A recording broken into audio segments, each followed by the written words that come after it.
बहुत समय पहले की बात है। रानी लीला अपने पति राजा पद्म से बहुत प्रेम करती थी।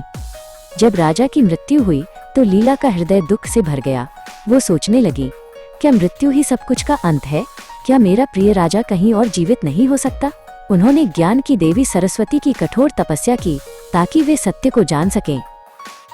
लीला की पुकार सुनकर देवी सरस्वती प्रकट हुईं। उनकी आभा से पूरा कमरा जगमगा उठा। सरस्वती ने शांतिपूर्ण स्वर में कहा, पुत्री, शोक मत करो। जिसे तुम मृत्यु समझती हो वह केवल एक पड़ाव है। सत्य तो ये है कि ये संसार केवल मन का एक विचार है।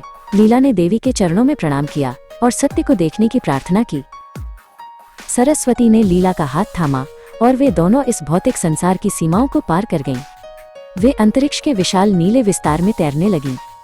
लीला ने देखा कि पृथ्वी एक छोटे से कण जैसी लग रही थी।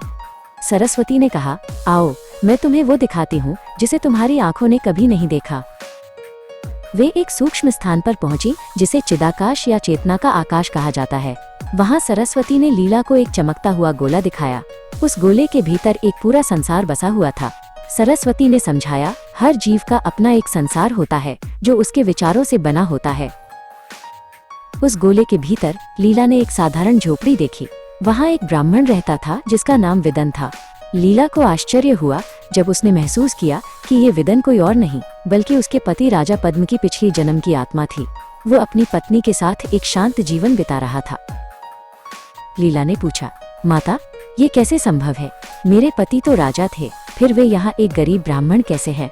सरस्वती मुस्कुराई और बोली, समय और स्थान केवल मन का भ्रम है। एक ही क्षण में हजारों वर्ष बीत सकते हैं और एक ही आत्मा कई रूपों में कई संसारों में एक साथ रह सकती है। फिर सरस्वती लीला को एक अन्य दृश्य की ओर ले गईं। वहां एक विशाल युद्ध भूमि थी जहां राजा पद्म शत्रु सेना से लड़ रहे थे। लीला अपने पति को जीवित देखकर दौड़ना चाहती थी, लेकिन सरस्वती ने उसे रोक दिया। उन्होंने कहा, यह भी एक सपना ही है, जैसे तुम्हारा पिछला जीवन एक सपना था।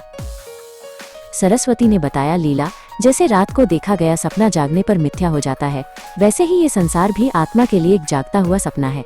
जब तक तुम स्वयं को शरीर समझती रहोगी तब तक जन्म और मृत्यु का दुख बना रहेगा। स्वयं को आत्मा जानो जो कभी नहीं मरती। अचानक लीला को बोध हुआ। उसकी आंखों से भ्रम का पर्दा गिर गया। उसे समझ आया कि राजा पद्म, ब्राह्मण विदन और वो स्वयं सब उस एक ही परम चेतना के अंश हैं। उसका शोक गायब हो गया और उसके चेहरे पर एक दिव्य शांति छा गई। वो समझ गई कि प्रेम और आत्मा शाश्वत हैं। सरस्वती ने लीला को आशीर्वाद दिया और वे वापस अपने महल में लौट आईं। अब लीला के लिए संसार बदल चुका था।